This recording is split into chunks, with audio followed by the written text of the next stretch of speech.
बिहार में एलजेपी के 5 के 5 सांसदों ने जीत दर्ज की। चिराग पासवान का जोश हाई है। वहीं संसदीय दल की मीटिंग में चिराग पासवान को पीएम मोदी ने गले लगाकर शाबाशी दी। इंडिया न्यूज से बातचीत में पीएम मोदी की इस हौसला अफजाई पर चिराग पासवान ने कहा, ये पल उम्र भर याद रखूंगा। कहते हैं अगर हौसला बुलंद हो तो मंजिल करीब होती है। जी हाँ, इसी बुलंद हौसले की पहचान आज की डेट में हिंदुस्तान में तमाम लोग जानते हैं कि चिराग पासवान है। जी हाँ, नरेंद्र मोदी के हनुमान कहे जाने वाले चिराग पासवान हमारे साथ हैं।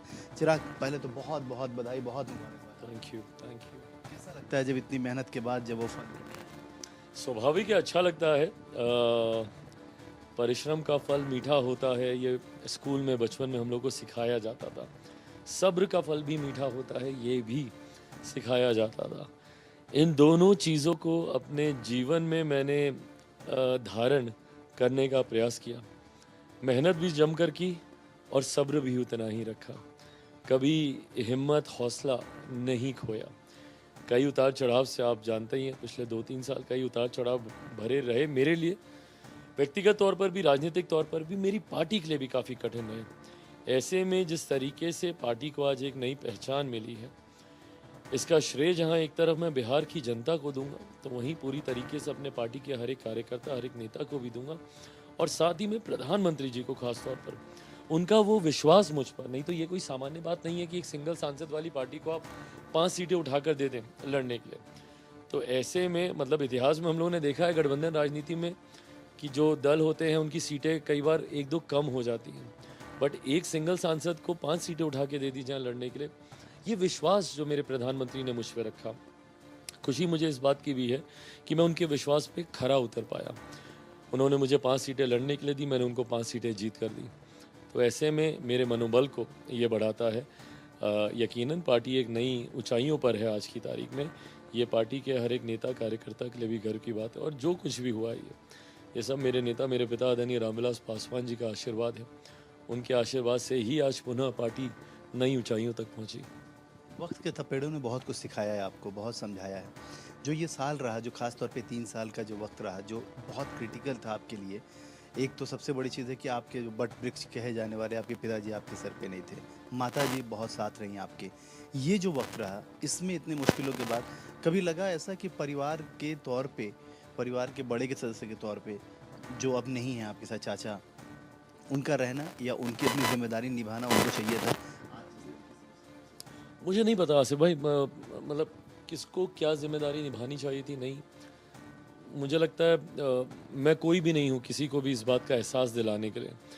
मैंने अपनी हर जिम्मेदारी निभाने का प्रयास किया। संभवतः हो सकता है मुझसे भी कई गलतियाँ हुई होंगी, पर मैं ये मानता हूँ कि कोई भी गलती इतनी बड़ी नहीं हो सकती कि बाप और बेटे को इस तरीके से अलग कर दे। मैं अगर उनका अपना सगा बेटा होता, क्या तब भी वो मेरे साथ ऐसा ही करते? ये सवाल बार बार मेरे मन में कौंधता है। बट बहरहाल अब बहुत परिस्थितियां बदल गई हैं, मैं बहुत आगे निकल गया हूं, वो मुझसे बहुत दूर जा चुके हैं। व्यक्ति इसलिए था क्योंकि मैं भी बिहार घूम के आया, वहाँ देखा मैंने कि तमाम चीज़ों के बाद आपने आज तक कभी भी कोई कटु वचन नहीं बोला। लेकिन जिस तरीके से मैंने हाजीपुर में देखा, खगड़िया में देखा, समस्तीपुर में देखा कि उनके लोग मतलब खिलाफ में, मैं ये कह सकता हूँ क्योंकि मेरे पास तो बहुत सारे विजुअल है कि वो लोग खिलाफ में प्रचार करते नजर आए। तो इसको कैसे देख रहे हैं आप, और उसके बावजूद एनडीए में होने के बाद? नहीं, बिल्कुल, और ये गठबंधन धर्म की मर्यादा के खिलाफ है। मेरे व्यक्तिगत संबंध क्या हैं, कैसे हैं, वो अभी एक अलग विषय है। पर राजनीतिक परिस्थिति में, परिप्रेक्ष्य में अगर आप देखिए तो वो अपने आप को एनडीए का एलाई बोलते हैं और कहते हैं कि हम ईमानदारी से हम एनडीए के साथ हैं, जबकि उन्होंने और उनकी पार्टी ने पूरा प्रयास किया मेरे तमाम सांसदों को हरवाने का, और तो और एनडीए के भी कई सांसदों को, मैं नाम लेके बोलता हूँ, नित्यानंद राय जी को हरवाने का पूरा प्रयास इनकी पार्टी के नेताओं के द्वारा किया गया। तो ऐसे में ये किसी ईमानदार सहयोगी की भूमिका तो कतई नहीं है। ऐसे में ऐसे लोगों को एनडीए में एनडीए का हिस्सा अब ये लोग कभी हो भी नहीं सकते। अब एनडीए की बात कर लेकर तो आज जो 2 तस्वीरें बहुत ज़्यादा वायरल हैं, एक तो आप जब अब कंगना रनावत, क्योंकि वो तीसरे टर्म में जब आप पहुंच रहे हैं वो फर्स्ट टर्म में है, जबकि शुरुआती फिल्मी कैरियर भी आपने स्टार्ट किया था, उनके साथ फर्स्ट मूवी आई थी, एक एहसास हो रहा आज मिलने का। दूसरा, वो प्रधानमंत्री के साथ गले मिलकर आपने कहा क्या, जो प्रधानमंत्री ने आपको मैंने उनसे कुछ नहीं कहा, बट उन्होंने बहुत खूबसूरती से और बहुत प्यार से, उन्होंने, मुझे नहीं पता था कि वो मुझे ऐसे गले लगाएंगे। मैं उनके पास गया और उनका अभिनंदन कर रहा था, पहुँच होने का प्रयास कर रहा था, उन्होंने मेरा हाथ पकड़ के जिस तरीके से और बहुत प्यार से, बेटा बहुत बढ़िया रहा, जिस तरीके से उन्होंने बेटा कहा कि बहुत बढ़िया रहा, बहुत अच्छा बोले, और जिस तरीके से गले लगाया, ये वो क्षण हैं जो कि मेरे लिए उम्र भर मेरे साथ रहने वाले हैं। और मैं बार बार मैं कहता हूँ कि ये वो रिश्ता मेरा मेरे प्रधानमंत्री के साथ रहा है हमेशा से, जिसको लोगों ने बहुत ताहने दिए, मेरे कठिन समय में बहुत इसको लेकर तंज मुझ पर कसे जाते थे, पर इसकी मर्यादा उन्होंने भी हमेशा बनाए रखी, मैंने भी हमेशा बनाए रखी, और ये बहुत खूबसूरत रिश्ता है हम दोनों का। आपको लगता है कि अब जो सरकार बन रही है, क्योंकि पहली बार तीसरे टर्म में पहली बार एनडीए की सरकार बन रही है, तो तरह तरह के सवाल खड़े हो रहे हैं। इकलौते आप थे जो रिजल्ट होने के जैसे ही रिजल्ट की घोषणा हुई, सबसे पहले आपने ट्वीट करके ये कहा कि मैं एनडीए के साथ हूँ, मैं अपने प्रधानमंत्री के साथ हूँ, मैं अपने राम के साथ हूँ, मैं हनुमान की भूमिका में निभा रहा हूँ। तो अभी भी क्या, क्योंकि वो घटना हुए 24 घंटे बदल चुके, पूरी स्थिति अब जाके साफ हुई है कि इक्वेशन में क्या क्या स्थिति है, 240 पे वो रुक गए, तो क्या अभी कोई बातचीत ऐसी या कुछ ऐसा डिमांड, क्योंकि लगातार लोग इस तरह कोई डिमांड नहीं है भाई, और मैं तो कहता ही हूँ कि मैं बहुत नाशुक्रा होऊंगा अगर इसके बाद भी मैं कोई डिमांड रखूँ। बिना मांगे मेरे प्रधानमंत्री ने मुझे, मेरी पार्टी को इतना सम्मान दिया। मैं दोहराता हूँ, एक सिंगल सांसद की पार्टी को 5 सीटें लड़ने को मिले, मुझे नहीं लगता कि गठबंधन राजनीति के इतिहास में कभी भी ऐसा हुआ होगा। इसका कोई दूसरा उदाहरण मुझे नहीं लगता राजनीतिक इतिहास में कभी भी रहा होगा, भारत की राजनीतिक इतिहास में, कि एक सिंगल सांसद की पार्टी हो और उसको आप उठाकर 5 सीटें देते। तो ऐसे में मेरे प्रधानमंत्री जी ने मुझे बिना मांगे ही सब कुछ दिया है। कोई लालसा अब बची नहीं है, बट हाँ, ये समर्पण मेरा मेरे प्रधानमंत्री के प्रति ज़रूर है।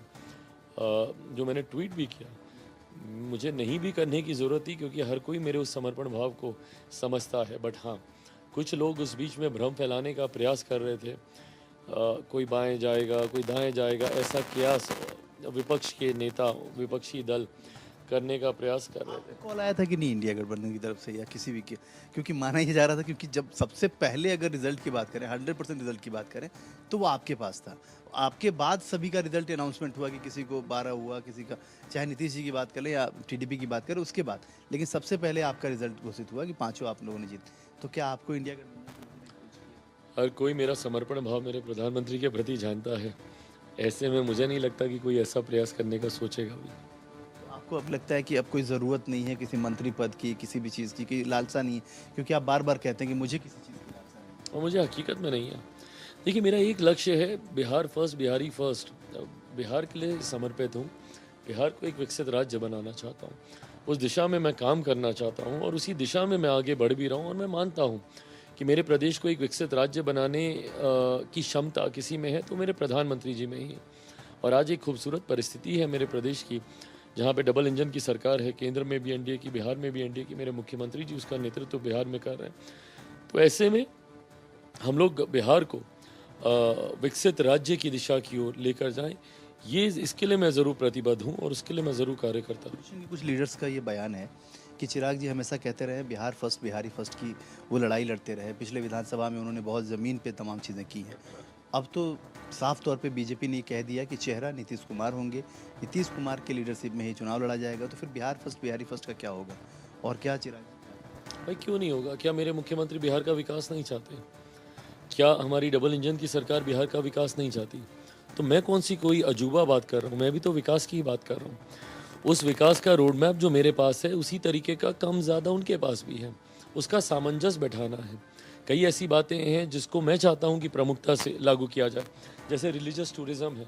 आपको रेवेन्यू जनरेट करना होगा, रेवेन्यू जनरेशन के लिए आपको बिहार में काम करना होगा। वो आप इंडस्ट्री के माध्यम से कीजिए, वो आप टूरिज़्म को प्रमोट कर कीजिए, वो आप इंफ्रास्ट्रक्चर को बढ़ा कर कीजिए, या अपने स्टूडेंट्स को अपने ही राज्य में रिटेन कर कीजिए। जो हम लोग हज़ारों करोड़ की फीस जो हम लोग दूसरे राज्यों में देते हैं, उनको रिटेन कर कीजिए, किसी भी माध्यम से कीजिए, वो रेवेन्यू जनरेट। आपने शायद एक रिलीजियस कुछ आपने एक काम किया था जिसको लेकर बहुत चर्चा थी, क्योंकि ऐसे भी वो बौद्ध सर्किट के बहुत लोग वहाँ पे महावीर और बौद्ध को मानने वाले लोग हैं। आपने वहाँ क्या किया था जो जिसको लछवाड़ भगवान महावीर की जन्मस्थली मानी जाती है, जो कि मेरे ही लोकसभा अब मेरे पूर्व लोकसभा क्षेत्र में जमुई में वो आती है। और उस वक्त एक अफसोसजनक एक घटना घटी थी। भगवान महावीर की वहाँ पे 2600 साल पुरानी एक प्रतिमा है, और कहा जाता है कि उनको उनके उस प्रतिमा को उनके भाई नंदीवर्धन जी ने ही वहाँ पे स्थापित किया था। और ऐसे में वो प्रतिमा 2016 की ये बात है, चोरी हो गई थी। और चोरी होने के बाद इस विषय को मैंने संसद में भी उठाने का काम किया और उस वक्त के गृह मंत्री और मौजूदा तत्कालीन रक्षा मंत्री आदरणीय राजनाथ सिंह जी से मैंने मुलाकात कर प्रयास किया कि वो जल्द से जल्द मिले। सौभाग्य से 1 हफ्ते के भीतर वो प्रतिमा मिली भी। पर ऐसे में जितने भी जैन समुदाय के लोग हैं वो इस बात को लेकर काफ़ी चिंतित थे और वो मेरे संपर्क में आए। और जब वो मेरे संपर्क में आए तो मैंने उनसे आग्रह किया कि भाई आपके प्रभु हैं, आपके भगवान हैं, ऐसे में इनको अगर आप एक खूबसूरत मंदिर में रखेंगे, देश दुनिया से लोग जो आस्था रखते हैं वो आना चाहते हैं, पर व्यवस्था अगर थोड़ी बेहतर, प्रशासन की मदद मैं आपको करवा के दूंगा, आप लोग अपनी लागत से इसको जितना बेहतर कर सकें करने का प्रयास करें। और आज भाई मैं कहना चाहूँगा कि आप उस मंदिर को देखेंगे, मुझे लगता है दुनिया के सबसे खूबसूरत मंदिरों में से एक है। आप अगर गूगल मैप पे भी जाएंगे तो उसमें भी वो अंकित है, भगवान महावीर लछवाड़ मंदिर के नाम से आप उसको खोज सकते हैं। और मुझे लगता है सबसे खूबसूरत मंदिरों में से एक है। और उसको जब से ये नए मंदिर का निर्माण हुआ है, वहाँ पे श्रद्धालुओं की तादाद इतनी ज़्यादा बढ़ गई है कि वो एरिया पूरा सेल्फ सस्टेनेबल होने लग गया है। वहीं पे अब 108 बेड का एक हॉस्पिटल आ गया है, अगल बगल में छोटे छोटे MNCs आ रहे हैं, छोटे छोटे रिजॉर्ट्स, होटल्स ये खुलने लगे हैं। तो धीरे धीरे वो लछवाड़ का पूरा एरिया विकसित होने लगा है।